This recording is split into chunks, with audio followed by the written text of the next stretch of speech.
अस्सलाम वालेकुम नाजरीन, न्यूज़ अपडेट में आप सभी का इस्तकबाल है। मैं हूं आफरीन। आज की अहम अपडेट्स पर डालते हैं एक नज़र।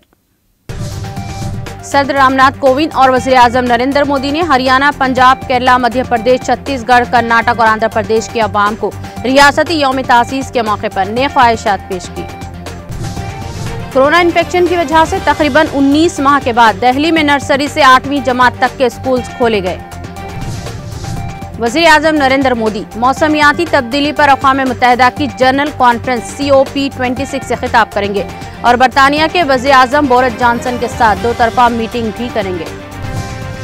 केरला और मगरबी बंगाल से राज्यसभा की 2 सीटों और महाराष्ट्र कानून साज कौंसिल की 1 सीट के लिए ज़िमनी इंतखाबात के साथ ही आंध्र प्रदेश की 3 और तेलंगाना कानून साज कौंसिल की 6 नशिस्तों के लिए 2 साला इंतखाबात 29 नवंबर को होंगे।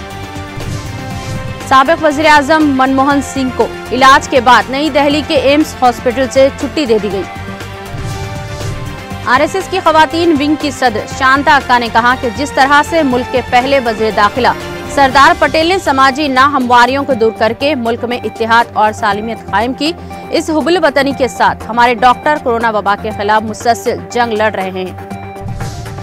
दिल्ली यूनिवर्सिटी के वाइस चांसलर योगेश सिंह ने फैसला किया है कि नई बनने वाली कॉलेजों और मरकजों के नाम मुजाहिदीन आज़ादी के नाम पर होंगे। साबिक वज़ीर आला महबूबा मुफ्ती ने कहा है कि जम्मू कश्मीर के तलबा को जीतने वाली टीम के लिए तालियां बजाने के इल्जाम में गिरफ्तार किया जा रहा है, लेकिन कश्मीरियों की नस्ल कशी का मुतालिबा करने वाले बीजेपी लीडर के खिलाफ कोई कार्रवाई नहीं की जा रही है। कांग्रेस जनरल सेक्रेटरी प्रियंका गांधी ने कांग्रेस और बीजेपी के दरमियान खुफिया समझौता होने के इल्जामात की इतवार को मजम्मत करते हुए कहा कि वो मर जाएंगी लेकिन बीजेपी के साथ कभी समझौता नहीं करेंगी। समाजवादी पार्टी के सदर अखिलेश यादव ने उत्तर प्रदेश के वज़ीर आला योगी आदित्यनाथ पर नौजवानों की सोच को ना समझने पर तंज करते हुए कहा कि आज के दौर में जो लैपटॉप और मोबाइल फोन भी चलाना ना जाने, वो नौजवानों के मुफाद की बात कैसे समझेंगे। न्यूज़ अपडेट में फिलहाल इतना ही। दीगर अपडेट्स के लिए दीजिए इजाजत। अल्लाह हाफिज।